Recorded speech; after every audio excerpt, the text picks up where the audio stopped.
Magandang araw po, minamahal ang mga magulang at kapatid sa channel nito kung saan po sinasagot ng Diyos sa mga katanungan sa puso't isip natin sa magitan ng salita niyang Biblia.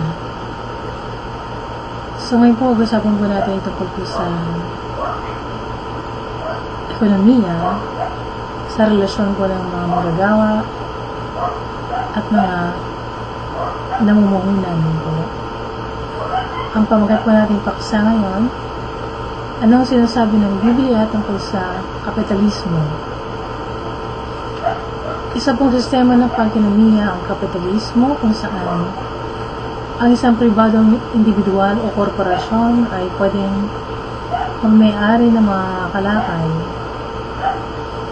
na pinamumuhunan po sa magitan po ng mga investment na nangyayari po pagkatapos ng pagdesisyon, pag-aaral po sa presyo, ang produksyon at distribusyon ng mga kalakal, at ito po ay nade-determine ng kompetisyon sa merkado.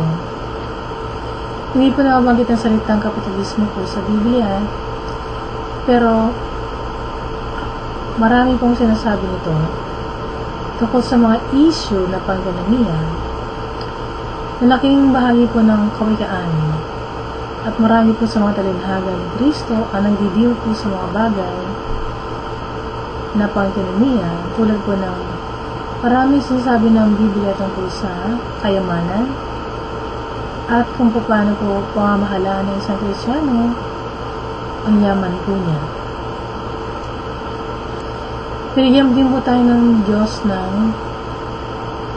kasulatan na nagsasalarawan po sa kalikasan ng mga tao. Ito po yung mga katulong po sa atin para husgahan ng posibleng tagumpay o pagbagsak ng sistemang pag-ekonomiya po natin sa lipunan. Pagbukas po tayo sa Genesis 1:22. So, nakalagay.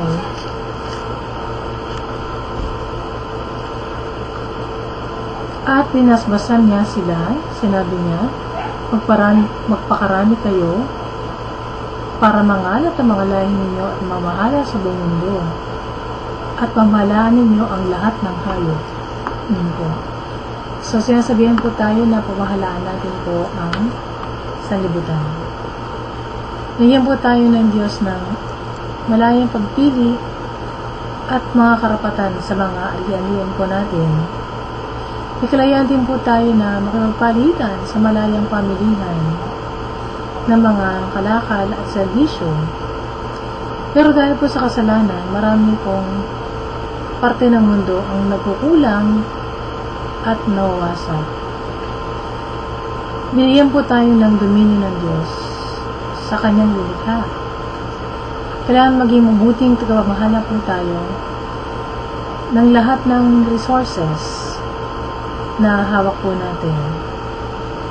Ang malayo pong sistema ng pagninegosyo ang nakapagdulot ng mas malaking kalayaan at higit na mabisa para magkaroon po ng pakinabang na pang-ekonomiya ang isang bansa.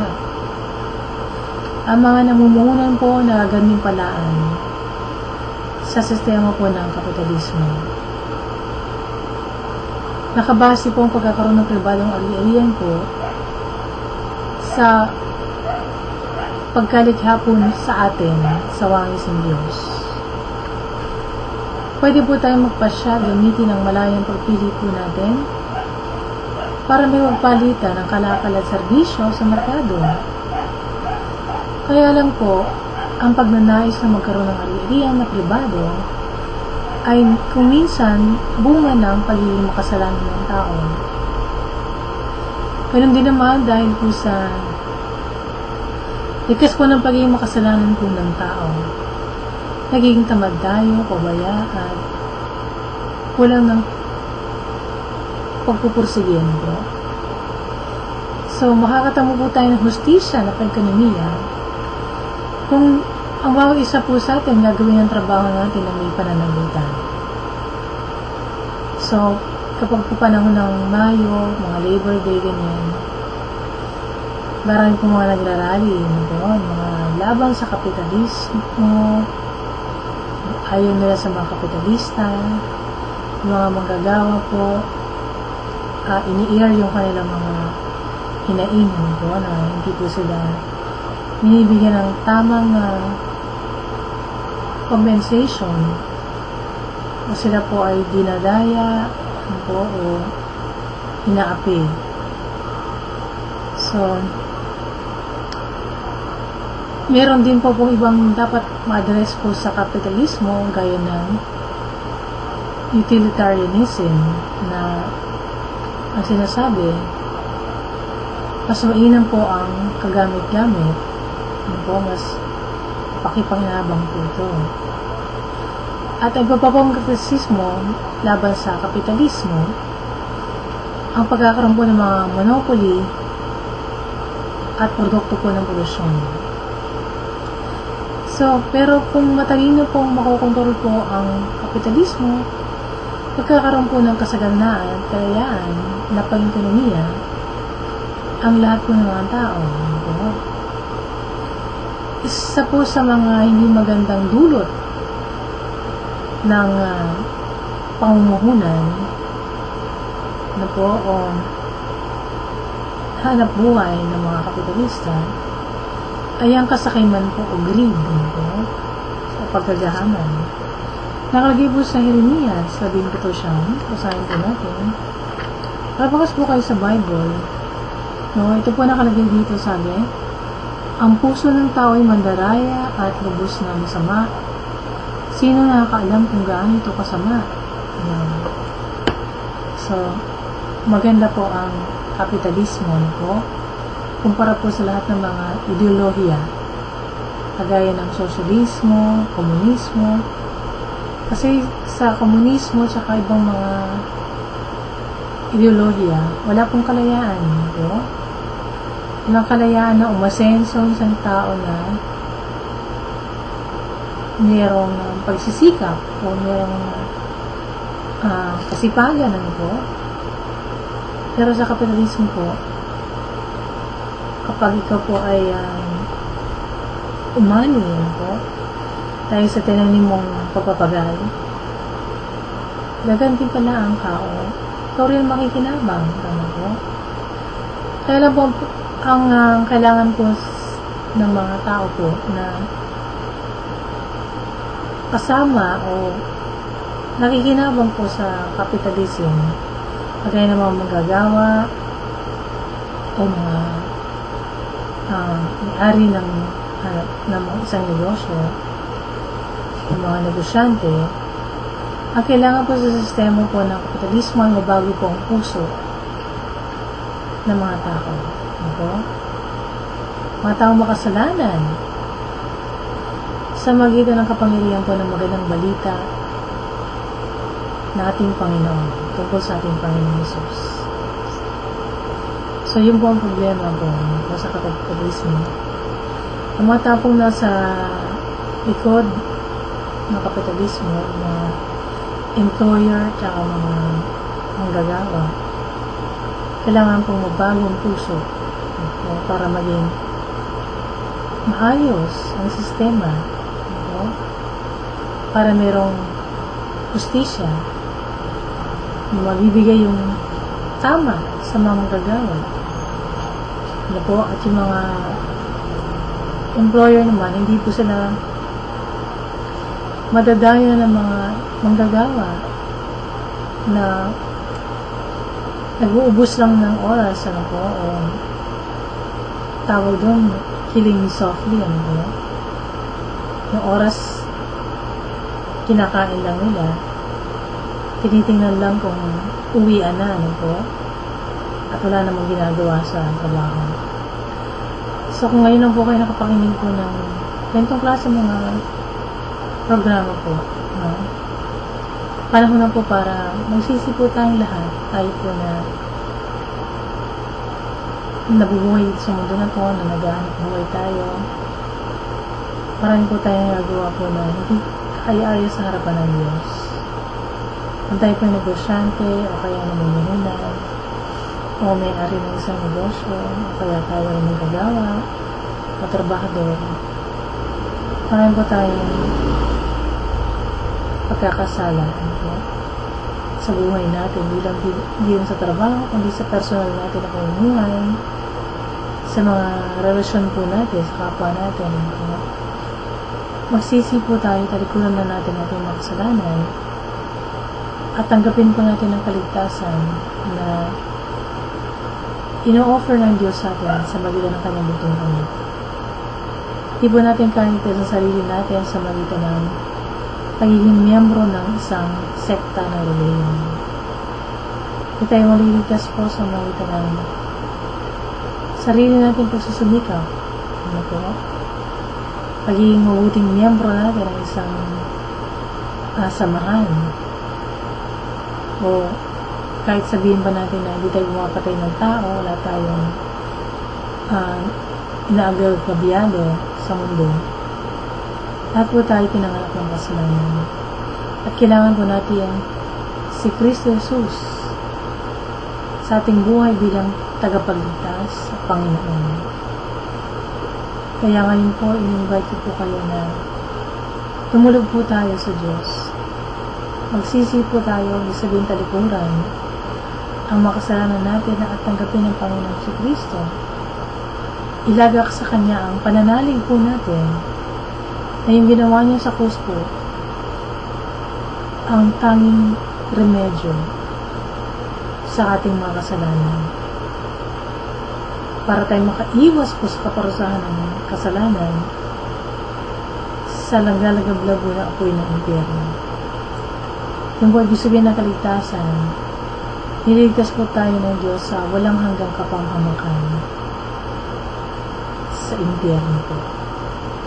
So, sumunod po kayo sa panalangin na ito kung gusto pong paguhin ng Diyos ang buhay po natin at maging matuwid tayo, manal, at pinaghahalian ng Diyos.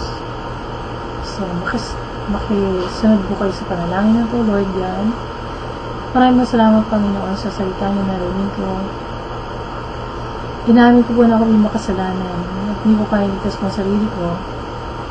Kahit ano po pong gawin ko, wala po akong magagawa para maalis po ako sa kapahamakan dahil sa makasalanan ko. Kaya, Panginoong Jesus, binubuksan ko ngayon aking puso. Inisin niyo po ako sa lahat po na aking mga kasalanan sa magitan niyong banal na dugo, Panginoon, na tumigis ako sa krus ng Kalbaryo. At Panginoon, kayo na rin po maghari sa aking buhay. Tinatanggap ko rin kayo bilang aming Panginoon. Simula sa araw na ako po yung maglilingkod sa inyo. Umubuhay para sa inyo lamang hanggang sa uling niya. At Panginoon, pasusin niyo rin po ako naman ng Espiritu. Upang maintindihan ko po ang salita at may sa pamuhay ko sa araw-araw, Panginoon. At maging matagumpay ako sa mga tukuswat lang ng Diyaman. Thank you, Lord God, sa lahat po ng ginawa niyo para sa akin, sa kapatawaran mo na aking makasalanan, sa kaligtasan na aking kaluluwa, Panginoon, sa buhay walang hanggan, na ipinagkakalob mo sa akin dahil sumasampalataya ako kay Jesus na bugtong anak ng Diyos bilang sarili kong tagapagligtas at Panginoon natin ngayon. Thank you, Lord, sa lahat po ng ginawa niyo at sa pag-ibig niyo sa akin. At narinig ko po ngayon ang salita niyo na nagliligtas, Panginoon, ang magandang balita tungkol sa inyong anak. Ito aking dalangin sa pangalan ng Jesus. Amen. So kung nalangin kayo niyan, magsaya kayo, matatalong kayo sa tuwa. Dahil napatawad na ng Diyos ang lahat po ng kasalanan niyo, kahit gaano pa kalakihan, kahit gaano kasama. Ang Diyos ay kapatagpan ng papatawad kung ipapahayag natin ang kasalanan sa Kanya. So para kayo mabubuo sa pananampalataya, kayo po ay maghanap ng copy ng Bible, basahin nyo simula sa Gospel of John, at maghanap kayo ng church kung saan po ang pinapangaral, hindi po tradisyon ng simbahan, doktrin ng tao, hindi rin po tradisyon o kaya filosofiya ng mundo, kundi ang purong salita ng Diyos, walang dagdag, walang bawas, mula Genesis to Revelation. At ang mga tao po sa simbahan ay malayang magbasa ng Bible o magsaliksik para sa sarili nila. Hindi po sila binabawalan ng kanilang mga pastor at ministro. Asa muna po tayo ng church kung saan ang tinataas isang pangalan lang. Hindi pangalan ni Mama Mary, hindi pangalan ng Pope Francis, hindi pangalan ng sino santo, hindi pangalan ng pastor o founder yung ginagawang appointed son of God, at hindi rin po pangalan ng sekta at relihiyon. Kundi yung Panginoon Hesus Kristo lamang dahil siya lang po ang nag-iisang tagapagligtas. Asa muna maghanap po kayo ng church kung saan pang walang spirit ang kumikilos sa kalakinaan, tumutulong sa pagsamba at binabago yung buhay ng bawat mananampalataya. So kayo po yung na-bless sa programa po natin. Pagsabihin niyo po sa mga kakilala niyo, katrabaho, mga kaibigan niyo, na may sagot po ang Diyos sa mga tanong po natin. Mga tanong natin sa buhay na hindi natin alam kung kanino natin tatanong. Okay? Dahil ang Diyos po natin ay nag-iwan po sa atin ng Biblia. No? Kung saan po nakalagay po yung mga sagot po ng Diyos sa atin. So, huwag po tayong maalala na parang iniwan tayo ng Diyos, hindi po mahal po tayo ng Panginoon. So, yung mga kaibigan nyo, mga kakilala nyo, sabihan niyo po na manood po dito po sa channel na to para magkaroon po ng liwanagan po. Yung mga nalalabuan sila, yung mga hindi na po maintindihan yung po, magkaroon po sila ng kaalaman. Hindi po sila manatili sa kamangmang espiritual. So, kung meron kayo madagdag na mga tanong, feedback, suggestion, comment, padala nyo lang po sa akin, mag-email kayo, kaya mag-text, mag-tweet. Padala kayo sumulat sa baba. May space po dyan para sumulat ng kahit ano gusto po ninyo.